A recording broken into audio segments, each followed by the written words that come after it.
2016 ஆண்டுக்கான இடைக்கால நிதிநிலை அறிக்கை மீது பொது விவாதம் 3ஆம் நாள் 20ஆம் தேதி 2015-2016 ஆண்டிற்கான இறுதி துணை நிதிநிலை அறிக்கை பேரவைக்கு அளித்தல். 2016-2017 ஆண்டிற்கான இடைக்கால நிதிநிலை அறிக்கை மீது பொது விவாதத்திற்கு நிதியமைச்சருடைய பதிலுரை. 2015-2016 ஆண்டுக்கான இறுதி துணை நிதிநிலை அறிக்கை கண்டுள்ள மானிய கோரிக்கைகள் மீது வாக்கெடுப்பு விவாதமின்றி.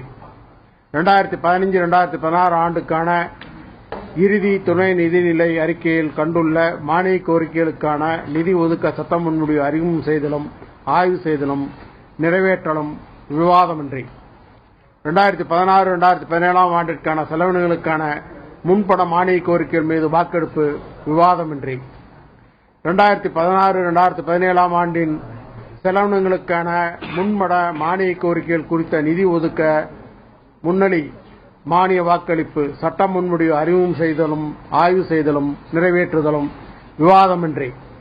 அரசின் சட்ட முன்வடிவுகள் ஆய்வு செய்தலும் நிறைவேற்றலும் ஏனைய அரசியல் அலுவலர்கள் இருந்தால் அதோட சபை அன்னைக்கு 20ஆம் தேதி இது பண்ணுது. பேரவை வழக்கம் போல காலை 10 மணிக்கு கூடும். எல்லா நாளும் கேள்வி நேரம் உண்டு.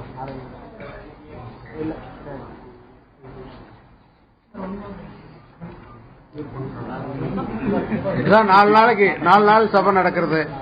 சனிக்கிழமை வரையிலே சபை நடக்கிறது.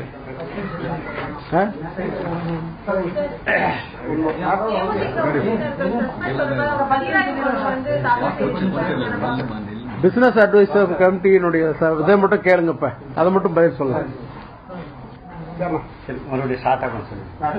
அதாவது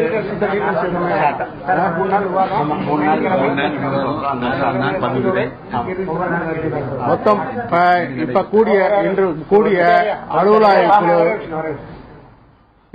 அலுவலாய்வு குழு 4 நாட்களுக்கு வேலை நாட்களை உறுதி செய்திருக்கிறது. 3 நாள் இடைக்கால பட்ஜெட்டுக்கு விவாதம், 4ஆம் நாள் பதிலுரையும்